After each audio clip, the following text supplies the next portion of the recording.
Oke, suka dukanya sebagai politisi tapi perempuan tuh gimana coba? Tapi kan logika pemerintah ini ingin mengatakan ini insentif nih. Iya. Insentif itu berarti logikanya lo kerja bagus, lo dapat bonus bagus. Okay.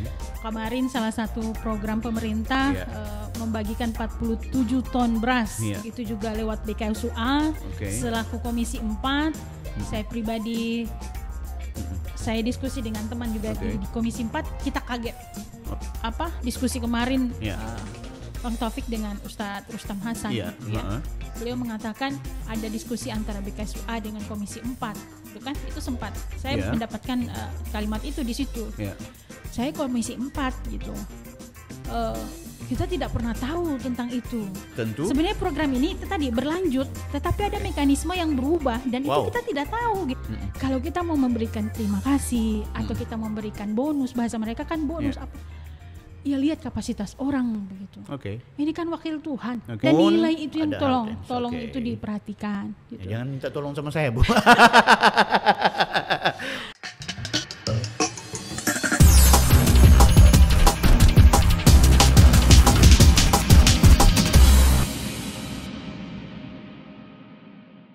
Guys, Anda bersama saya Bang Bill. Assalamualaikum warahmatullahi wabarakatuh. Podcast Offside.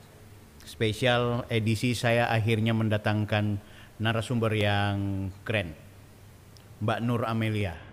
Nur Amelia nama? Nur Amalia. Nur Amalia. Kalau Amelia biasanya orang Eropa. Gaul-gaul anak muda.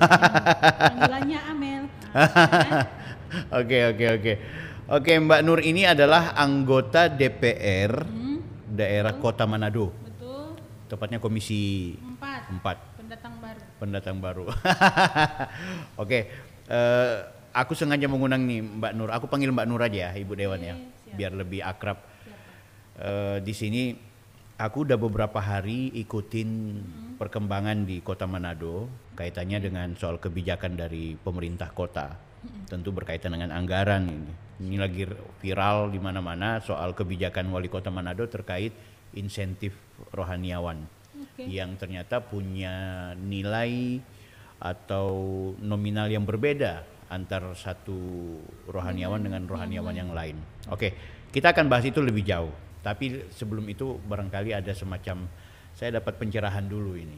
Kenapa kok ke politik? Dunia politik sebenarnya kejam ya. Dulu waktu saya mau mencalonkan diri 2019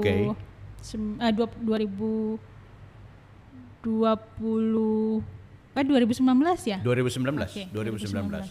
2019 ketika saya mau mencalonkan diri itu kan saya punya rumah tahfiz nih. Kan rumah tahfiz kan sudah artinya sudah secara tidak langsung punya jamaah gitu kan? Perlu saya informasikan rumah tahfiz itu adalah tempat mengaji, belajar mengaji Qur'annya buat anak-anak Muslim. Oke. Artinya kan kita sudah punya jamaah secara tidak langsung begitu kan? Waktu saya mau mencalonkan diri itu sebenarnya sudah banyak itu emak-emak ya. Kenapa ustazah mau bacalek lagi gitu kan? Iya, dunia politik ini kan kotor begitu kan? Ini kan bukan sesuatu yang mengasihkan, yang enak gitu, yang menarik ya. Mengapa harus ke situ lagi? Cukup dengan Quran gitu kan? Saya bilang waktu itu sama beliau bahwa saya di PKS sejak SMP. Jadi saya 20 tahun sudah. Keren juga ya partainya yang memang sejak awal sudah diduduk, sudah dimasuki. Sejak saya pelajar di Kota Sorong itu. Saya sudah gabung ketika partai ini dulu berdiri 9899. Saya sudah gabung sebagai pelajar yang suka dengan dunia politik. Jadi rumah tahfiz itu baru ada di 2018. Saya katakan ke emak-emak bahwa saya bukan baru sebenarnya di politik gitu. Cuma memang satu faktanya ya bahwa bukan pendatang baru. Sebenarnya bukan nanti mau nyalek baru berpolitik. Bukan, dari SMP. Keren. Dan tidak pernah putus sebenarnya interaksi saya. Jadi artinya saya ya tidak pintar politik juga. Maksudnya dunia ini belum saya kuasai tentang politik, tapi minimal tidak juga bukan tiba-tiba mau nyalek, tiba-tiba mau nyari kursi misalnya lalu kemudian muncul di politik, lalu kemudian nyalek gitu ya. Sebenarnya bukan itu. Suka dukanya sebagai politisi tapi perempuan tuh gimana coba? Banyak. Orang bilang kan perempuan itu sulit ya, kalau saya mau jadi presiden gitu kan, jadi orang nomor 1. Karena memang dia kan erat hubungannya dengan perasaan. Pasti. Banyak hubungan. Anak di rumah sakit saja kita tentu tidak bisa bekerja dengan maksimal. Benar sekali. Bapak-bapak boleh mengabaikan itu. Dalam tanda kutip ada istri kan, ada ibu. Tapi kita ketika suami juga bekerja dan kita punya kondisi-kondisi kapasitas kita, kewajiban kita di domestik itu kemudian dihadapkan dengan kewajiban kita secara publik, itu kan kadang berbenturan. Atau suaminya deh disuruh jadi yang mengerjakan pekerjaan domestik, kan sekarang lagi masanya di mana tidak lagi terjebak bahwa siapa suami siapa istri dalam domainnya masing-masing. Tapi suami itu problem lain. Bukan gaya publik beliau ya. Oke, Mbak Nur, aku mau nanya kenapa ada di Manado? Maksud saya kan tadi katanya pengalaman ternyata dari Sorong ya. Betul. Sorong itu memang lahir dari sana? Lahir besar di Sorong. Lahir di Sorong. Kemudian kenapa? Keluarga saya ada di Sorong. Jadi kalau saya pulang kampung ya ke Sorong. Oh gitu. Ya, nah saya terus di Manado? 2003 ada datang ke kota Manado, saya kuliah gitu. Oh kuliah? Iya di Unima, kemudian saya menikah di 2007 dengan suami, akhirnya saya menjadi warga Kota Manado dan menjadi public figure di Kota Manado. Keren loh. Kata orang itu numpang apa ya? Jadi intinya kan di mana bumi dipijak, di situ kita menikmati. Di situ masa berhikmat sebenarnya ya. Seperti itu. Kalau di DPR Komisi 4 ya? Benar. Nah ini kan lagi rame nih. Kalau Komisi 4 berarti juga kaitannya dengan apa ini Komisi 4? Sebenarnya biasa orang sebut secara umum Kesra. Gitu ya. Tetapi sebenarnya kan ada pendidikan, gitu kan, sosial, kemudian kesejahteraan rakyat tadi. Jadi kemitraan kita itu dengan beberapa dinas gitu, misalnya dinas pendidikan, dinas sosial, kemudian ada BPBD, kemudian juga ada kemitraan kita BKKBN, ada bidang perlindungan perempuan dan anak-anak gitu. Jadi luas, kebencanaan juga kan masuk itu BPBD tadi. Gitu. Nah ini yang terkait gonjang-ganjing yang berkaitan dengan insentif ini yang diberikan kepada rohaniawan itu juga wilayah kerja dari pengawasan. Iya, karena itu sebenarnya kan bagian dari kesejahteraan. Secara tidak langsung memang dia ada di Komisi 4. Mbak Nur sendiri melihat kenapa sih kok sampai jadi ribut? Saya kemarin ada Pak Imam yang menolak insentif karena ada syarat yang memerintahkan untuk memberikan data-data warga, data jemaat kan gitu. Ada staf khususnya wali kota mengklarifikasi sebenarnya itu tidak menjadi persoalan gitu. Yang paling penting di sini adalah kesadaran untuk mendata jamaah di setiap rumah ibadahnya masing-masing. Hanya memang kalau kemudian Anda memberikan data itu tentu akan diberikan semacam bantuan, insentif istilahnya, insentif penghargaan atau apresiasi dari pemerintah kota kepada rohaniawan yang melakukan pekerjaan itu. Menurut Mbak Nur gimana itu? Dulu karena angkanya sama, tanpa syarat harus memasukkan NIK Dulu yang dimaksud ini adalah pemerintahan sebelumnya ya? Pemerintahan sebelumnya. Tidak memasukkan NIK, kemudian nomor kartu keluarga gitu kan. Itu tidak jadi masalah, artinya tidak ada case seperti sekarang. Betul. Tapi karena ada hal-hal yang kemudian menjadi catatan bagi para imam gitu ya, mungkin juga ada pendeta-pendeta yang kemudian ini menjadi perkara yang hari ini kita rasa dia booming nih, gitu kan. Sebenarnya ini kan bukan program yang sebenarnya menjadi program besar begitu. Mengalahkan sebenarnya bantuan-bantuan BPJS pemerintah. Angkanya tidak terlalu fantastis dengan banyak bantuan-bantuan yang jauh lebih besar. Iya. Tetapi karena tadi ada case yang muncul karena keluhan merasa tadi bahwa ada sesuatu yang tanda tanya buat mereka sehingga ini mungkin menjadi masalah gitu. Ini menjadi muncul. Itu kebijakan itu kan tentu kajian atau gimana? Iya, ini kan kajian dari pemerintah kota kan dalam hal ini yang tentu di-share kepada legislatif. Iya, sebenarnya kan 15 program besar Bapak Wali Kota dan Wakil Wali Kota itu kan sebenarnya ada poin pemberian insentif rohaniawan. Gitu ya. Dan pemerintahan sebelumnya juga ini ada. Gitu ya. Artinya ini kan sebenarnya sesuatu yang berlanjut, kalau bahasa mungkin saya ingin katakan ini berlanjut saja gitu. Cuma tadi ya, karena sebenarnya tidak akan jadi polemik seperti ini kalau memang tadi angka-angkanya boleh jadi. Kemudian sebenarnya mungkin saya tidak ingin bilang ini juga soal angka, tetapi tadi bahwa ada perkara yang mereka merasa bahwa ini kok serumit ini gitu ya.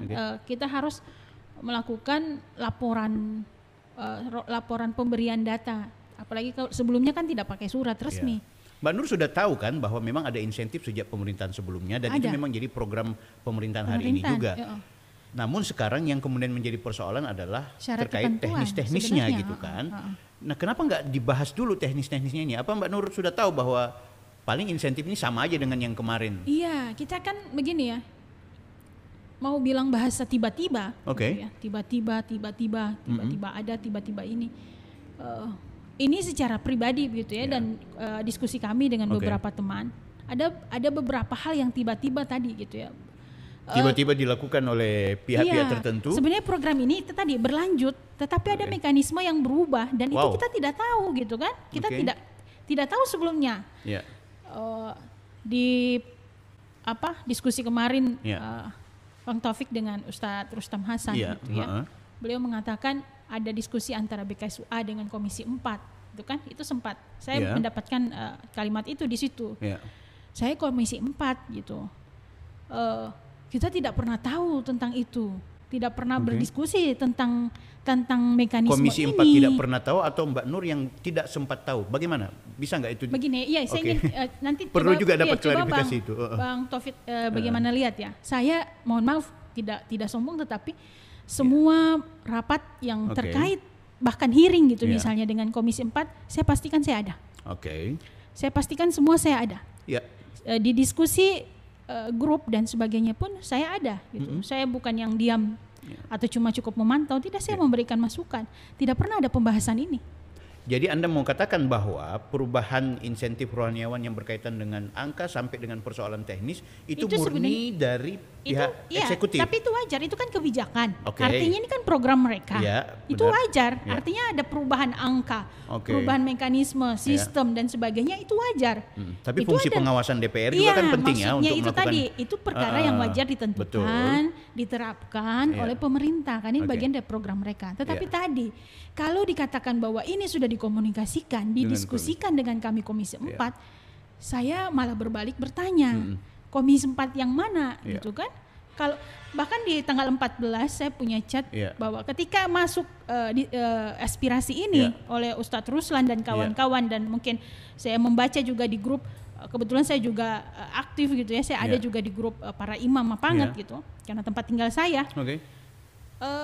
Ada keluhan-keluhan itu, saya langsung tanggal 14 Januari saya langsung meneruskan pada saat itu ya. 14 Januari saya langsung memasukkan ke grup komisi. Saya menyampaikan aspirasi ini secara resmi gitu.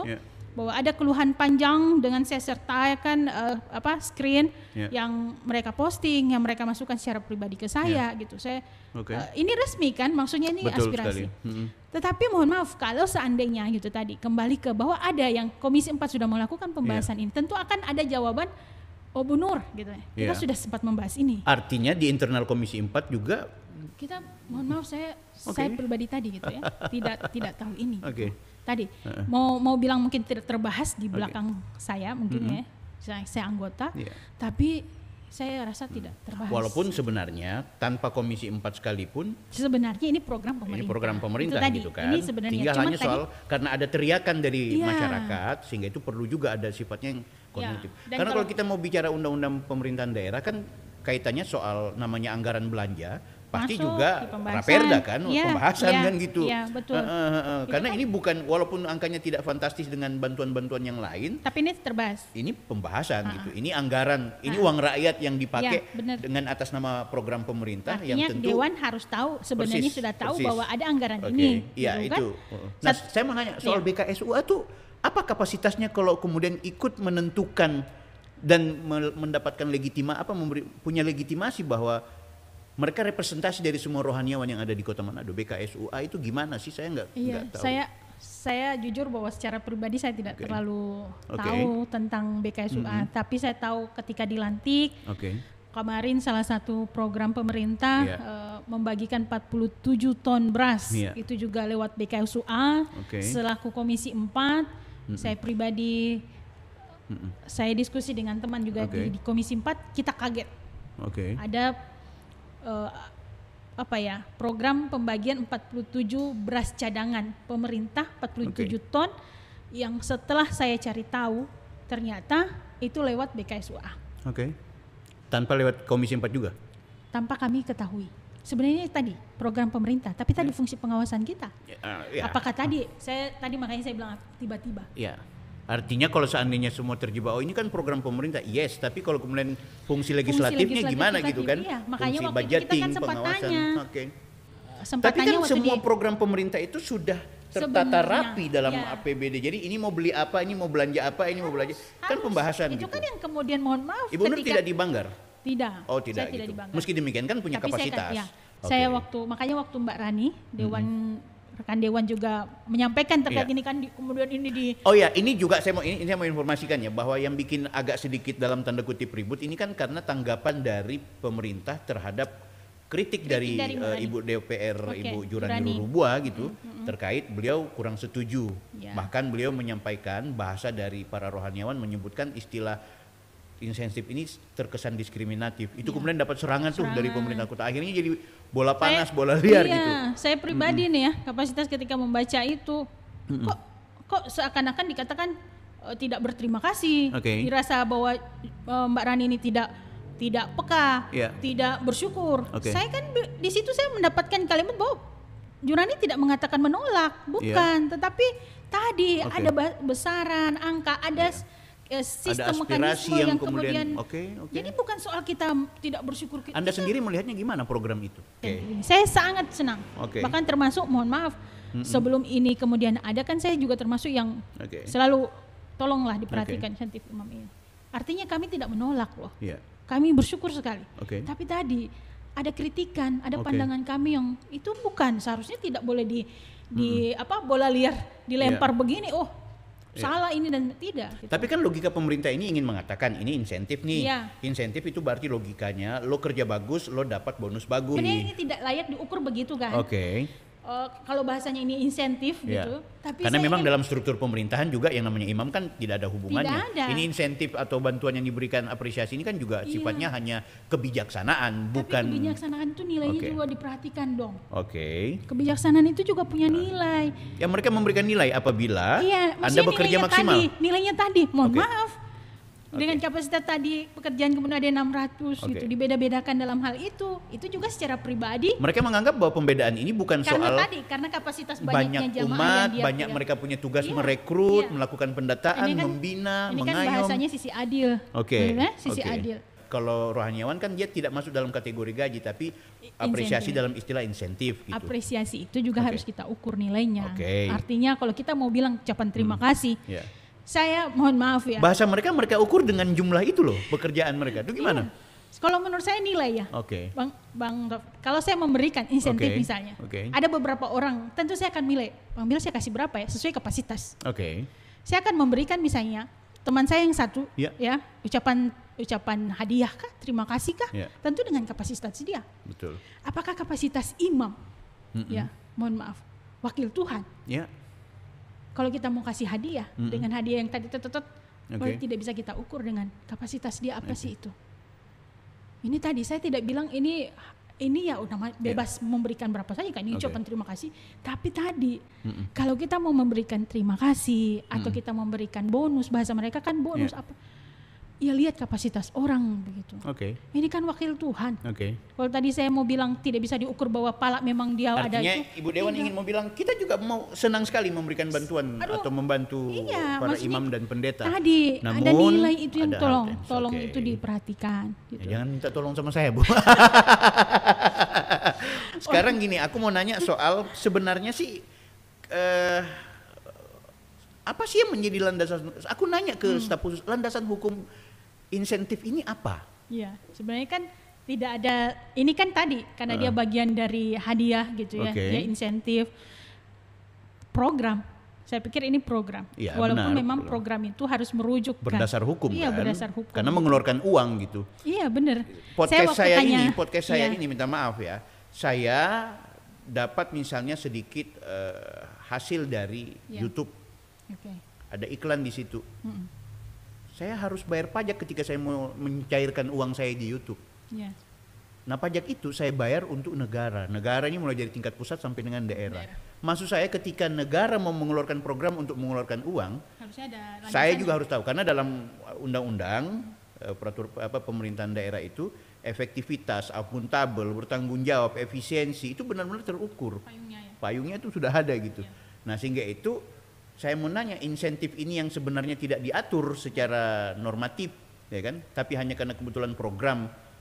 Tapi program ini landasan hukumnya apa? Itu yang saya nanya gitu. Iya, memang kita kalau mau melihat cantolannya kita jadi bingung juga kan. Maksudnya, apalagi memang nggak dilibatkan kan Komisi 4 kemarin. Dan saya bukan banggar juga gitu kan. Jadi tidak tahu langsung secara langsung artinya pembahasan angka-angka ini. Apa yang akan Anda lakukan, Bu? Ya tentu tadi sebelumnya ketika ini mulai kisruh gitu ya. Sebenarnya itu ketika saya masuk di Komisi 4 menyampaikan ini secara resmi gitu. Saya langsung kemudian melempar, kita harus rapat fraksi dong. Ada banyak catatan gitu ya yang boleh kita lakukan secara positif terhadap pemerintah gitu. Pasar yang tiba-tiba kemudian BPJS juga sempat tiba-tiba penghapusan kemudian dan sebagainya. Kemudian ada rohaniawan yang kemudian tadi bahasanya tiba-tiba ada perubahan mekanisme. Artinya itu butuh masukan positif. Kita butuh memberikan pandangan kepada tadi, dalam hal dengan ini konsep eksekutif karena tugas kita juga adalah pengawasan gitu kan. Dan ini aspirasi resmi yang harus kita perjuangkan. Di situ sebenarnya waktu kita membahas itu saya bilang ini logika ini. Kalau kita bikin perda bagaimana nih? Perda rohaniawan. Ya memang kita akhirnya tidak dapat cantolannya ketika diskusi. Kita belum dapat cantolannya. Niatnya adalah kalau Pak Ustadz Ruslan mengatakan ini tahun politik. Nik, kakak itu potensinya besar sekali, gitu ya. Saya tidak bilang itu juga, tapi saya ingin bilang bahwa imam, pendeta sebenarnya tidak boleh terjebak dalam pilkada, dalam arus yang kemudian mereka itu merasa bahwa mereka itu punya tekanan gitu. Itu yang makanya saya bilang waktu di grup fraksi, kita diskusi secara langsung, rapat, bisa tidak kita mengusulkan perda rohaniawan, gitu ya, supaya dia tidak menjadi ini program pemerintah, pemerintahnya yang ini, padahal memang dia ada, sudah ada gitu. Tapi memang kita belum dapat cantolan hukumnya, sehingga memang kita belum bisa berlanjut untuk betul-betul mengusulkan ini. Gitu. Artinya bahwa saya pribadi dan mungkin Komisi 4 gitu ya, kita yang bagian kesejahteraan rakyat, imam ada di situ, berharap sebenarnya ini positif, insentifnya ini positif bagi kami.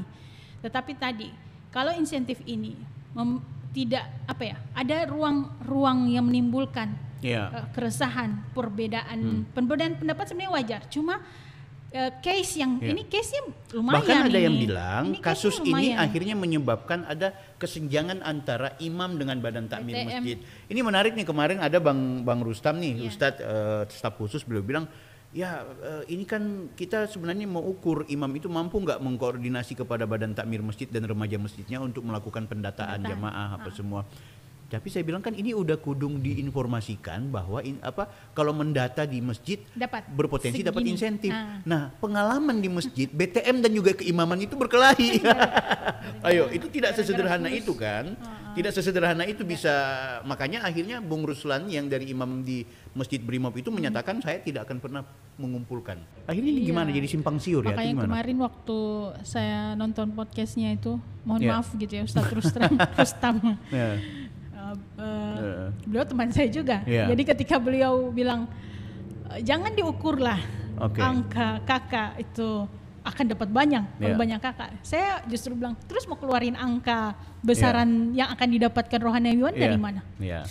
Kecuali mungkin ada Kementerian Agama atau departemen tertentu, stakeholder tertentu, ada kebijakan-kebijakan tertentu menginstruksikan atau menghimbau, kalau tidak bilang diinstruksikan kepada seluruh rumah ibadah, ayo data dong jamaah Anda kan yang tidak perlu dimasukkan ke negara, fokus di kalian gitu loh. Saya setuju misalnya semua berkata dari staf khusus gitu yang mengatakan wajar dong masjid punya data, wajar. Memang Bahkan saya pribadi mohon maaf gitu ya, dengan kesadaran saya bahwa data itu penting. Kita di Hijratus Salam punya data loh sebelum ini diminta. Pasti. Sebelum ini diminta, bahkan kita di Hijratus Salam itu punya program setiap bulan membagikan sembako sampai sekarang berjalan kepada jamaah, artinya basic data dong. Punya data. Program-program kemarin pemerintah minta misalnya memasukkan data fakir miskin, jamaah miskin di masjidnya. Basicnya kan data. Punya data. Betul. Cuma memang kan alasan ini tidak bisa kemudian menjadi alasan bersama bahwa sebenarnya semua masjid kan punya data gitu. Betul. Artinya jawaban itu mementahkan buat saya karena di masjid kami punya data. Tapi tadi bahwa ada memang pendataan yang tujuannya untuk menjadi alat ukur angka tadi. Kalau mereka mengatakan ini jangan dihubungkan dengan jumlah besarannya, ini mau tidak mau ukurannya itu. Karena sudah terlanjur katanya Ustadz Ruslan itu, ya syarat untuk mendapatkan 4 kategori itu adalah dengan memberikan data. Data yang sekian maka hasilnya sekian, data yang sekian. Walaupun jadi, itu pas sub khusus nggak mau ukur itu. Mau dijawab bagaimanapun, mau dijawab udah terlanjur seperti itu tuh, ya kan? Kita semua sudah terlanjur tahu dan para rohaniawan sudah terlanjur tahu bahwa besaran angka yang masuk dalam jumlah KK itu mempengaruhi besaran angka rohaniawan itu. Terhadap mereka yang menolak atau mereka yang menyetujui, apa komunikasi Ibu Dewan kepada mereka? Yang setuju, misalnya ada imam atau pendeta, saya setuju. Nah, kemudian yang menolak, Anda akan berkomunikasi bagaimana terhadap keduanya? Kan memang kalau kita di grup itu jadi tahu. Misalnya kayak Ustadz Bulon kan secara vulgar terbuka mengatakan saya menolak. Ya. Satu yang setuju menolak, mereka punya hak masing-masing memberikan data, tidak memberikan data, gitu ya. Ini berpengaruh juga. Mereka secara sadar lah tahu ini berpengaruh ke depan untuk mendapatkan atau tidak insentif ini. Jadi bagi saya, kalau kami saya pribadi anggota dewan, tentu saya pertama ingin menyampaikan inilah aspirasi. Tanggapan yang muncul seperti ini. Saya juga mengkritisi waktu kemarin kenapa tidak pakai surat resmi. Itu juga memang salah. Surat resmi ini maksud? Surat ini kan surat baru keluar. Sebelumnya kan cuma masuk di chat ketikan biasa, Bang. Itu kan tidak resmi mengambil data orang. Undang-undang ITE sekarang keras memberikan data dan sebagainya. Artinya ada mekanisme, mohon maaf, yang salah, yang keliru memang dari awal. Potensinya di situ. Ada maladministrasi menurut Anda gitu. Jadi jangan kemudian ini disalahkan semua pada imam. Kalau menurut saya ke staf khusus misalnya gitu ya. Tapi memang ada hal yang keliru, kurang pas dari awal. Sehingga inilah yang kemudian menimbulkan gitu ya, menimbulkan masalah-masalah ini. Kalau dari awal hari ini mereka mengatakan jangan hubungkan ini. Itu yang dikomunikasikan sejak awal.